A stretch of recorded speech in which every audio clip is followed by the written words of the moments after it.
Well, hello there, ladies and gentlemen. Ambrose Blowfield back here from the Sales Mastery Company in association with Gilligan Sheppard to share with you the fourth and final topic on this four-part series about grow your business in lockdown. Let's get straight into it. Today's topic is, of course, all about webcam selling, what's referred to as virtual selling. Ideally, it's about improving our skills in a face-to-face setting, if you can be in person, and via Zoom or other formats such as Skype and GoToMeeting, for example. And then, of course, tying that into our overall marketing strategy. And of course, as part 3 covered, making sure we're effective and confident in selling by phone. Obviously, the world has changed, not just in lockdown, just the world has changed over the last 20 years where people are starting to debate, do I have to hop on a plane to go have an effective sales meeting? I remember over 15 years ago training salespeople, and it was pretty much the approach of you did the phone call to get the meeting, and then at the meeting, you had the real meeting. Nowadays, meetings happen in 3 different ways. Actually, you can have an in-depth sales meeting by phone, which is what we covered off some of the principles of that in part 3 of this program. Number 2, it can happen in face-to-face, in person, and of course, finally, via webcam.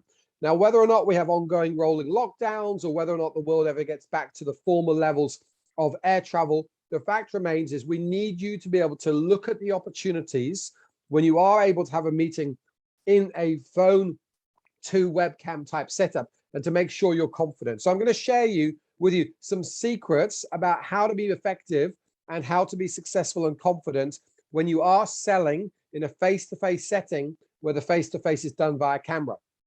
So let's think about the challenges that we face. Firstly, customers want to be engaged.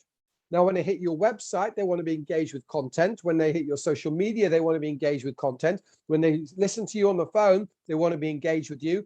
Face-to-face is no different, whether it happens in person or via webcam. People want to be engaged. So one of the secrets to that is to make them think and make sure they feel as if it is all about them. That's one of the major mistakes. We've trained so many salespeople over the years. One of the major mistakes we've seen, salespeople think it's all about themselves, their product, their service, their business. And despite the fact that I want you to take pride in what you do, I'm sorry, every business on planet Earth is there to serve others. So every interaction needs to make the other party feel, whether it's a marketing interaction or a sales interaction, that it is all about them. The other scenario, despite the fact that it's really only been the last 10 years or so that people hopped onto webcam, clients want consistency. They want to feel that when they meet you face-to-face or come to visit your showroom or your office or you go to visit them, that they get a high level of expertise and professionalism. And they expect you to have a highly trained team to pick up the phone and be articulate about the way you speak to people on the phone. And they believe nowadays that you should be able to do the same 2 of those 2 in terms of face-to-face and by phone via webcam. People want consistency. Now, if you sit there going, well, yeah, but we're not really a sales company or we're not overly marketing driven. My question to ask yourself is this.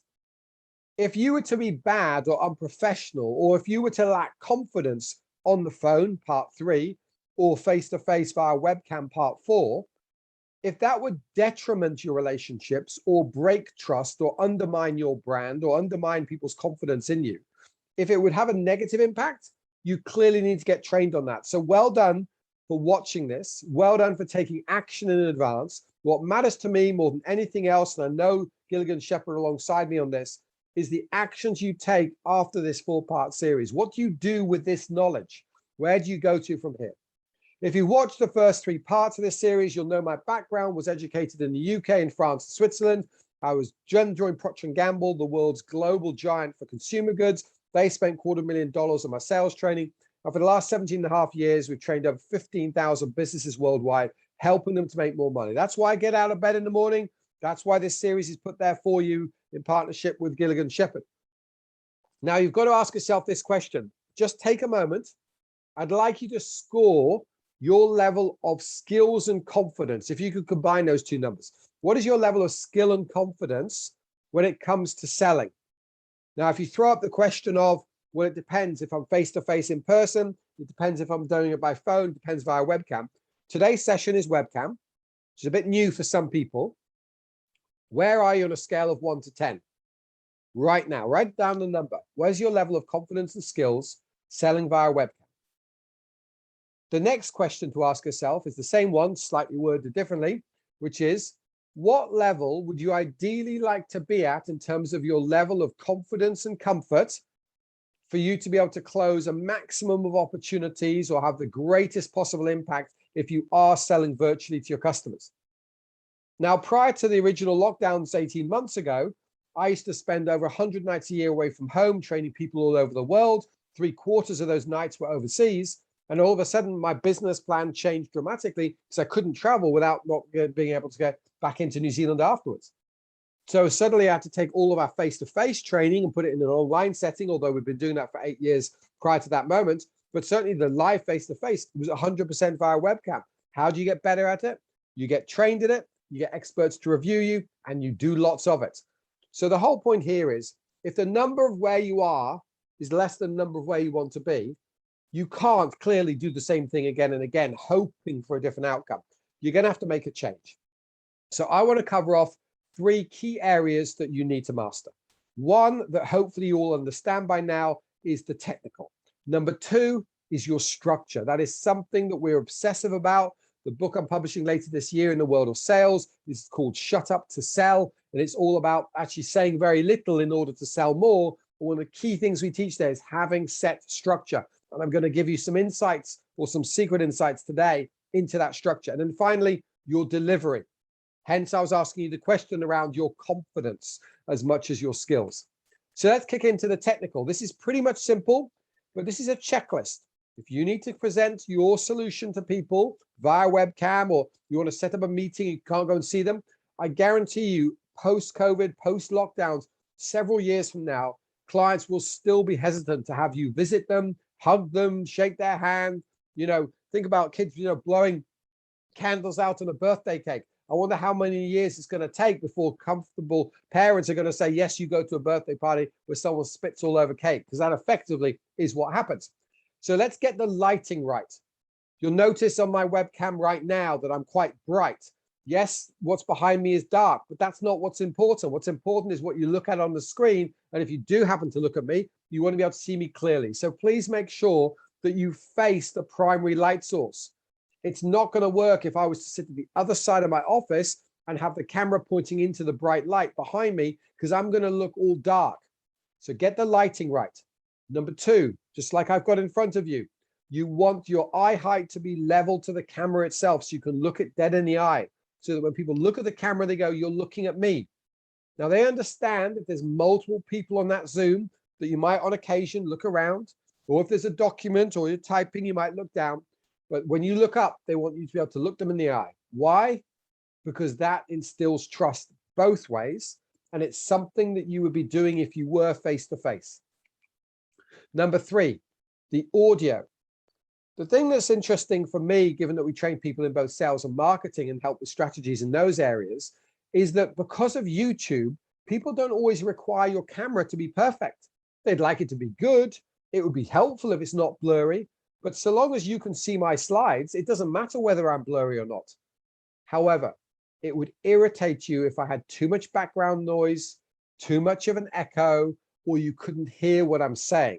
That would get on your wick quickly. So the reality here is minimal distractions around the audio. The reason why I hardwire in my microphone every time I run a Zoom, every time I record a training session such as this, is because it minimizes the risk of there being sort of scratchy sounds or background audio being picked up. Number 4, engagement is key. What I mean by that is not just looking at the camera from a technical perspective, but as I cover off in the next slides, it's about engaging people with questions, making sure they want to respond and they want to listen, because it was all about them. Engagement for any presentation. We've trained people on how to deliver keynote speeches, how to deliver online training, how to deliver obviously webcam training and phone calls. Engagement is what it's all about. When people say to me, when I was flown around the world to do corporate speaking and speaking at different conferences, was well, what's your key secret? It's like, work hard to engage with every member of the audience. And then finally, You'll notice behind me there is something going on. There's not movement, but there's obviously books on the shelf, which implies I know how to read. And this is sort of a map of the world or globe of the world, with being a global business or training business. That's kind of indicative around that. But please just make sure what's behind you is on brand. It's okay to have busyness going on in the background if you're dispatching lots of orders, but it can't distract from you. Next up, let's embrace the multiple options that there are. I've mentioned Zoom, I've mentioned Skype, Google Meet or Google Meetups, or what was it called, Google Hangouts in the early days. Microsoft Teams is very popular, but more popular for internal staff meetings than for external client meetings. Obviously, GoToMeeting, WhatsApp, there's Facebook Messenger, and it goes on and on and on. This is not just exponentially grown in the last 18 months since the global pandemic. This has been growing for the last 20 years since everybody moved online. The reality here is this is only going to increase over time. So what I'd like you to do is to get comfortable across multiple platforms. You might only pay for a subscription on one, but if a client says to you, can we hop on a Skype? Just say yes, to see what it's like, to feel what it's like. Get comfortable with what might feel uncomfortable initially. Let's come back down to basics. Now, this would apply to a piece of marketing, meaning, say, a flyer or a brochure or a catalog or an advert. This applies to a phone call, but it actually comes from sales. The AIDA principle has been taught for over 50 years around the world, and it gives us just a little bit of structure for us to structure our call, structure our meeting. Think webcam, think meeting. Yes, it's done on the call, but essentially it is a meeting. So the way to structure a meeting, if you don't adopt anything else, is that at the start, you need to grab someone's attention. Using their name would be a great way to start with that. At the same time, saying the reason why we're here today is to look at ways we can improve your productivity to save you 100,000 over the next 12 months.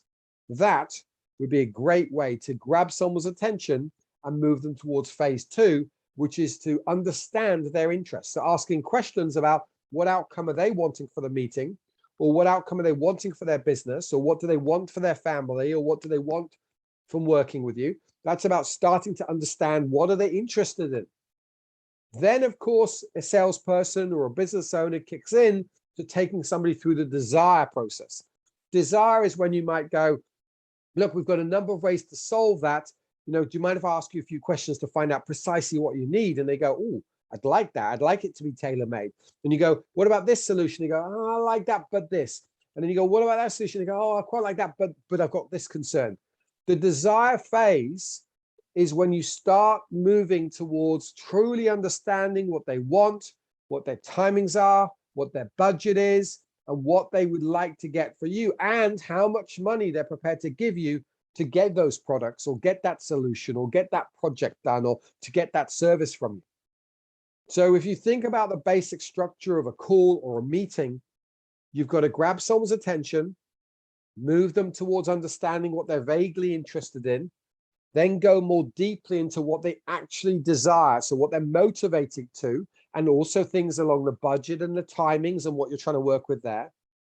And at the point at which you've solved that, you know what they want, and you know you can do it, and you understand the timing, the budget fits, or you work within the budget, or maybe at the upper end, but you're still within the budget, then you need to close. What that's referred to in the AIDA principle is action. There needs to be a call to action of what to do. Now, as I mentioned, this AIDA principle, you could look at every page of your website and go, what have I done to grab their attention? What stimulates some interest? What creates desire or motivation? And what's the call to action? So this principle from sales actually applies to the world of marketing just as much. So think about the last conversation you had with a client. Think about the meeting you've got planned next week on webcam or face-to-face in person.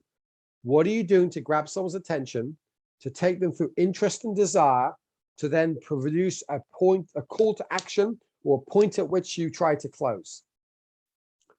So now I would like to share with you just a little bit secret coming out later this year. This is from the Persuasive Selling Process. It's our #1 face-to-face course that we deliver. We also deliver it in an online setting, and it's the basis on the book I'm writing, Shut Up to Sell. So I'm going to share with you a 10-step structure that's even more powerful and persuasive than the 4 steps of AIDA. First step, preparation. your preparation is likely to have about 1/3 of the total impact of everything you do in sales. It's researching your client, preparing the questions you're going to ask, having clear objectives in advance, getting the preparation done right. No different to an athlete who needs to prepare before the race starts, and it's too little too late to prepare during the race. Once you've done that, at the start of the meeting, just think back to what we just covered off, attention. When the meeting starts, there needs to be a moment at which you tell them why you've got the meeting and they buy into that. Otherwise, you're going to go off down a pathway of, I want to achieve X, and they're thinking, I didn't think the meeting was about that. So there needs to be a statement of purpose by you to which they respond yes, and then you've got their permission to control the meeting. Then comes the next most important topic, which is fact-finding. Remember, our purpose in life is to serve. Our purpose of business is to serve. So the fact-finding step is all about us asking questions of the client, as many questions as we need, so we fully understand what they're interested in and ultimately what they desire. Once we get to the end of that phase, now that fact-finding phase, if you've got a half-an-hour Zoom meeting with someone, that fact-finding could well be 15 minutes of it, because it's all about them. That's what fact-finding is about. But at some point, you'll get to the end of that, and then you'll need to summarize their needs. So you'll take the summary of what you found out in the fact-find, and you'll say something along the lines of, so I understand that you would like a product or solution that does X, Y, and Z, to which they'll typically respond, yes. So then you do this step, which is typically one that we often have to train business owners and sales managers around the world to do, because it's not a natural thing to do, even though it only takes 10 seconds. Determine their interest is simply that. You're trying to determine, are they interested in having you solve that problem? You've confirmed in fact-finding what their problems are, what they're wanting.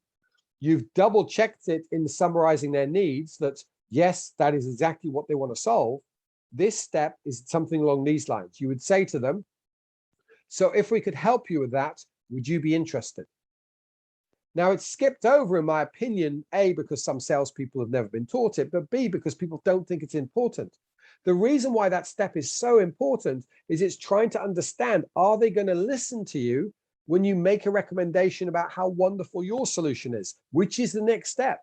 So isn't it great, before you get to that next step, to know that you've got their attention in the palm of your hand? So please don't skip over determine their interest. Then it's your time. So you state and then explain your idea. This is how it goes. So let's say it's sales training or accounting services on behalf of Gilligan Sheppard that I was to sell to you. You know, in the fact finding, I found out that you want to have some management reporting done. You want to be able to anticipate your cash flow forecasting. I've summarized that in step 4. Then I've said, are you interested in us sharing our solution? You've gone yes. Then at step 6 and 7 will be along these lines. So I recommend that we work together and that we do your management accounting and your end of year accounts, as well as some of your business strategy. So I'm going, boom, this is what I'm recommending. That gives your brain time to go, okay, yep, okay, I get it, yep, that's what you do.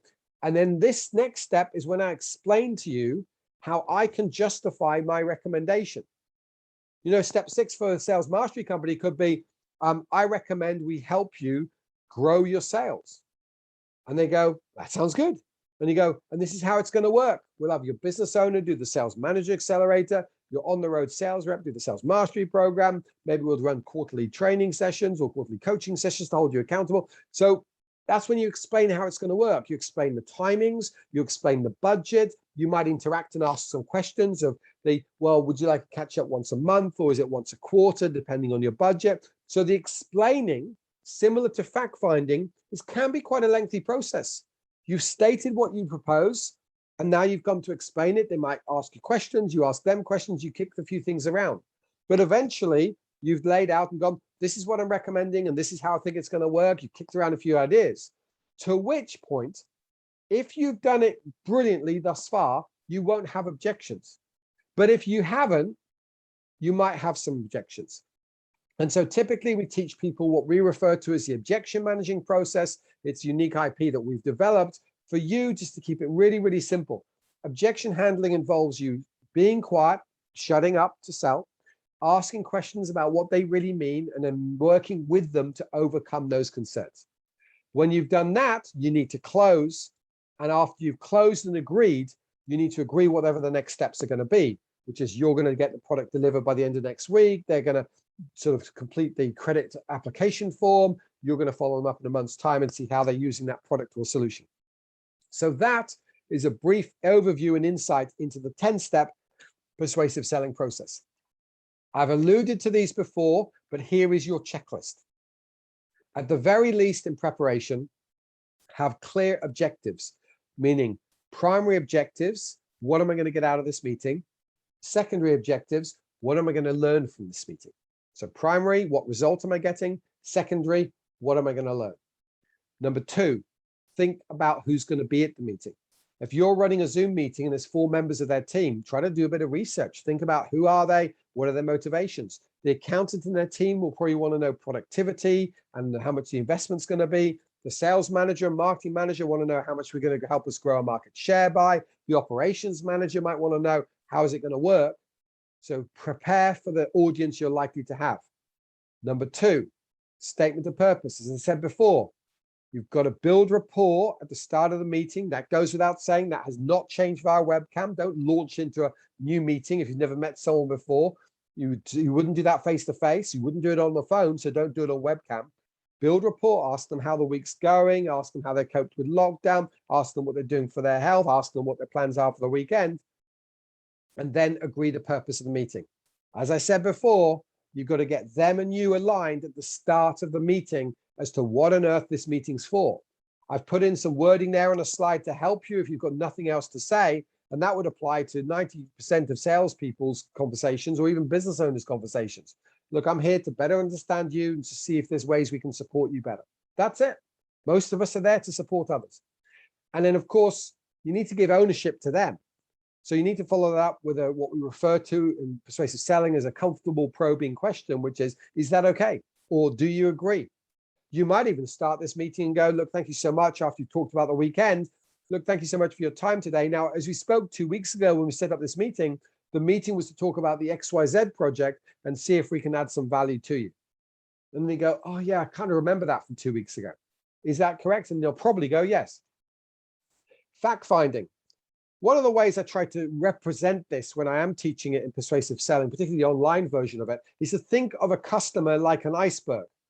There's this bit of the iceberg you see above the water, then there's a bit of an iceberg sort of just below the waterline, and then there's the tip of the iceberg is way below the line. And you've got to remember with an iceberg, depending on the salinity, as in the salt content of the water, generally speaking, 3/4 or more of the iceberg is below the surface. Well, the reality there is it's no different to your customers. 3/4 of what they should be sharing with you is below the surface. So you need to think about how am I going to fact find? What wording am I going to use of my questions to uncover what's under the water? Because that's the secret to effective selling. That's why it's shut up to sell, not talk to sell. Shut up, ask questions, let them do the talking, and please learn to take notes, even on a webcam meeting. Even if you have to say, excuse me a moment, that's really important. Do you mind if I just write it down? And then write it down. Put it into your CRM or your database afterwards. Have it as reference. Knowledge is power in the world of business and certainly in the world of sales. Likewise, you need to think about what are you going to fact find? So the way I often say to people is above the surface is the obvious things you're going to fact find about, which will be asking the client to explain what project is they're wanting help with or what their challenges currently are, or ask them about what they might want from you. That's easy. And most salespeople and business owners would ask those questions. Below the surface is more questions around where are they right now? What's working for you right now? What's not working for you right now? Tell me about your team right now. Tell me about your company right now. Tell me about your current supplier, good and bad. And the tip of the iceberg being deep below the surface is the questions around the tell me about your background. Tell me how you got to be where you are personally and as a business. Tell me the decisions you made 5 years ago that led you to go on the path you went down. So that is the essence of truly great fact finding, using the right words and language and finding out about the past, the present, and of course, above the waterline, the future they're wanting. The other aspect that I don't have time to go into today is to think about buyer behavior. And there's 2 ways to view that. Number 1 is think about the motivations behind what someone's expressing. So that's one aspect. The second side is to think about personality profiles. That's something we've loved teaching for almost 20 years now, even outside of the Sales Mastery Company. Because once you start to read the 4 main personality types or behavioral profiles, the easier it is for you to align your wording and your questions and even your answers to the way someone wants to hear their language from you. The final phase for us to be more confident and skilled in presenting via webcam or running meetings via webcam is, of course, our skills and delivery. As I mentioned before, the key to any presentation is to focus on the person, to focus on engagement. So at a simple level, you're running a meeting with 10 people, use everybody's name. They've often got it on the screen. If there's someone you've never met before, ask them to explain their name, write it down phonetically. You don't have to spell it out perfectly. Write it down how you'll say it. Make sure you use everybody's name more than once if you can. Number 2, once you've connected with them person to person, make sure whatever you're talking about sounds interesting to them. Engage them with the subject. Say, look, I'm really keen to find out today where you've been right now so I can help you be more productive moving forward, or help your team's morale pick up, or help you be more motivated, or to grow your confidence. That's the subject of today's presentation, or that's the subject of today's meeting. First, you connect with a human, then you connect them to the subject matter. Likewise, you need to consider your body language and tone. That's something most business owners and salespeople have known when presenting face-to-face in person. But the whole point is it does not change via tone. If all I did was speak at a standard tone all the time and try to motivate you to do something, and I only ever spoke like this and I didn't vary my voice, you wouldn't be interested. You've got to learn to slow down, speed up when you're excited, go really loud, and every now and again, a bit quieter. You've got to give variety to your audience. And yes, they are your audience. Even if you're not a paid public speaker, they are an audience. So think about using your hands. I mean, again, don't use your body language too quickly, but use your hands to express yourself, to show passion for what you've got to say, because then your delivery is more authentic and genuine. Likewise, pre-learning, and maybe you've got the notes in front of you, maybe you've got it on the slide as a prompt if you're presenting off a slide or a video. Just heads up though, sometimes videos don't play that well via Zoom, so you may need to send them a link afterwards. Be prepared for that. Technology doesn't always do what you want it to do. But having set bold statements, you could open a speech or open the presentation phase and say, look, let me show you a case study. Or did you realize that 3/4 of humans are uncomfortable on camera? Some bold statement that's going to grab someone's attention and be engaging. And then finally, as I've mentioned before, the art of selling is not the art of bold statements, and it's the art of asking great questions. So engaging questions that are open-ended, that gets people to open up and reveal to you. Body language, I've touched on this before. So just make sure you're sitting up straight and you're not slumped over, because that's going to restrict your diaphragm and therefore restrict your confident tone. Think about moving, as I mentioned. Think about using appropriate gestures. Think about a bit of eye contact, just like you would in a face-to-face setting. Look at the camera. You can look down every now and again, but look up again, down the barrel of the camera to grab their attention. Try to use avoiding distracting body language and words that confuses people. Likewise, don't appear too nervous, even though you are. I remember somebody in my Procter & Gamble career said to me, Ambrose, to do selling, you need to be a little bit like the swan on the water, whether you're the business owner or a sales rep. Under the surface, you can be paddling like mad, freaking out, really, really scared, struggling to survive. But on the surface, when you're with a customer, you need to be strong and regal like a swan. You need to instill confidence in them, and therefore they have confidence back in you. So think about the swan. Think about being strong on the surface. Likewise, don't overly use exaggerated gestures. Don't, as I said before, shake your hands around, and try not to love or fall in love with technology. We go, oh, just check this out. I'll check this out. I'll just hop out of PowerPoint now. I'll show you this video. Okay, let's go to YouTube. And there's a bunch of adverts that cycle through. Just try to avoid distracting people. Your voice on the webcam, this also applies by phone to some degree. Again, mid-range pitch like I'm using with you right now. Every now and again, you can go high, and every now and again, you can go deeper. But if you're deep the whole time, it's really unengaging. Likewise, I've talked about variety of pace, pronunciation, because people aren't using the best internet around the world still with fiber. We're not doing that, or VDSL. We haven't got perfect internet. So try to finish off your words as correctly as you can to make sure that people, even with a time delay, can understand what you're saying. A lot of people who are taught how to sing or be in a school choir are taught to finish their words, and that way people can understand what you're saying.